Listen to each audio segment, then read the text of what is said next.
Hi, I'm Cherie Yanek. I am reading the book to you, The Journey Home today. This is by Lawrence McKay Jr. and it's illustrated by Dom and Keunhee Lee. I hope you enjoy this really interesting book. It's a lot about family journey and figuring out your roots. Mom and I are packing for a big trip to Vietnam. A long time ago, when Mom was a baby, she was left at an orphanage in Saigon during the Vietnam War. The nuns named her Keunhee Lee, but these days Mom is called Lynn. Now Mom's going back and taking me with her to help search for her birth family. I'm excited, but I'm also afraid of what we'll find when we get there. I want to take the kite on my wall, but Mom says it's too fragile to make the journey. The kite was her only possession when she was adopted and brought to America. Mom doesn't know where the kite came from. Her past is like a puzzle. The kite is one of the pieces that still doesn't fit. Ever since we decided to go to Vietnam, Mom and I have been reading more about the country, the Buddha, and Kuan Yin. I've always liked the stories about Kuan Yin the best. She's the goddess of mercy. At the cry of mercy, Kuan Yin hears the voice, then removes the sorrow, Mom says. I hope Kuan Yin hears Mom's wish and helps us find our other family. Last week I celebrated my 10th birthday. All my friends came to my party. Mom's adoptive father was there, too, my grandfather. Mom is a research scientist for a big company, just like he once was. I think Mom takes after him. I'm lucky because I love my family, and they love me. 2 years ago, when my grandmother died, Mom began to think about going to Vietnam to find her birth family. She spent a lot of time at night researching and writing letters. At first, she thought she should go alone, but I told her I was old enough to go and help her find our other family.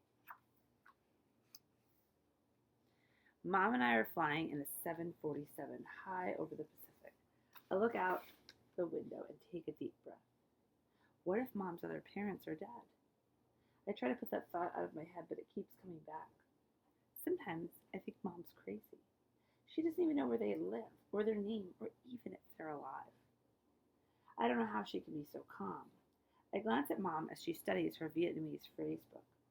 This year she's been taking lessons in Vietnamese. The language seems strange to me at first, but Mom has taught me a few words. I like the sound of it on my tongue. If we find them, will we stay in Vietnam, I ask? Mom smiles, takes my hand and squeezes. No, our home is in America. I hope so. Gazing out of the ocean, I wonder what my friends are doing today. We land in Saigon, and the first things I see are the palm trees, jungle, and the hazy outlines of the city. Wouldn't it be great if your family could be here to meet us?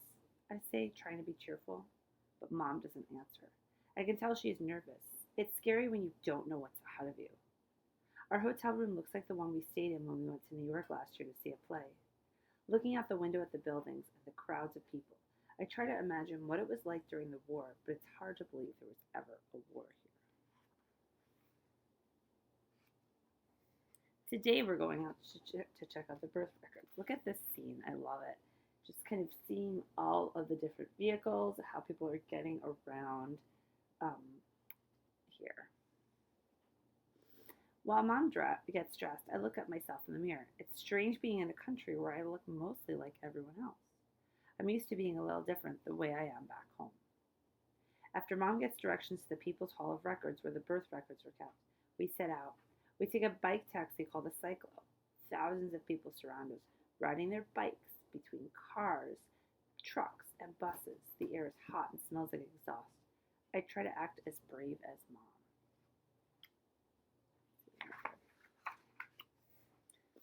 Inside the People's Hall of Records, Mom shows a clerk a photograph.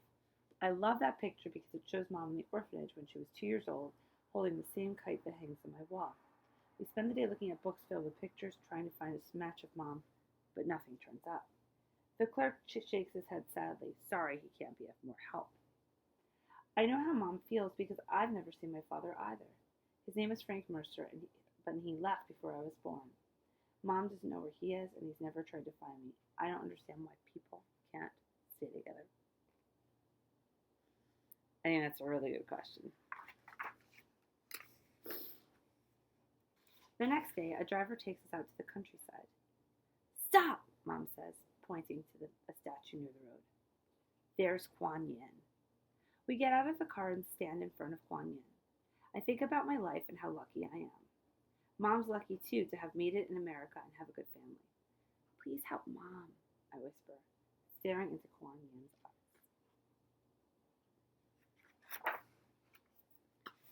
Back in Saigon, we visit orphanages, walking door to door, showing Mom's picture to the nuns. Inside are hundreds of photographs of lost children tacked to the walls. I don't even want to think about how it would feel to be lost from Mom. Is this how she always felt? Lost? I know Mom was feeling down because we haven't turned up anything yet. I feel like giving up. Mom senses this and says, all we can do is keep trying. It's a great attitude. We take a taxi to a market near the waterfront. We walk past stalls where the merchants and farmers sell their wares. Some even speak English. Mom buys me a ring. Then, near the pier, I see a stall with kites. Mom points to a kite and my heart jumps. It looks a lot like the kite on my wall back home. Mom asks the merchant about it, but he doesn't speak English. She shows him her photograph.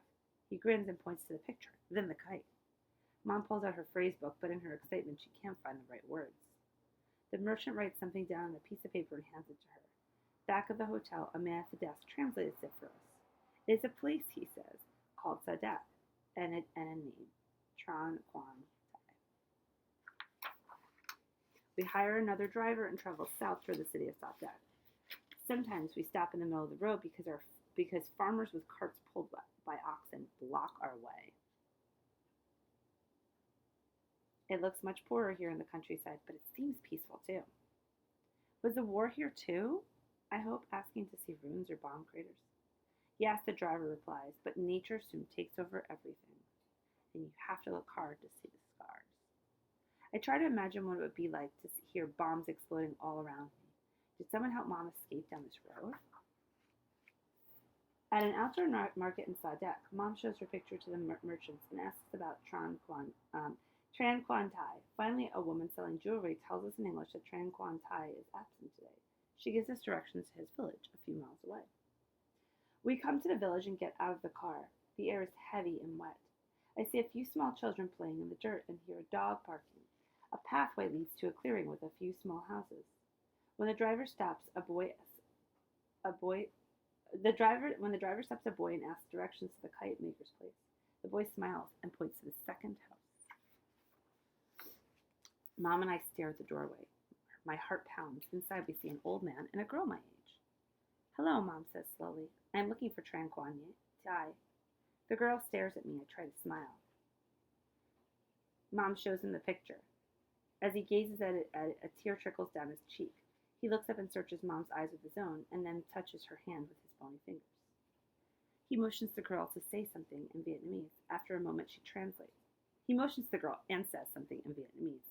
After a moment, she translates. My grandfather could not speak your language, and for this he asks for your apology. Mom pulls out her phrase book, but the old man holds up his hand. The girl continues. I am Tran Quan Tai, the kite maker, but the man who made your kite and taught me this art was your father.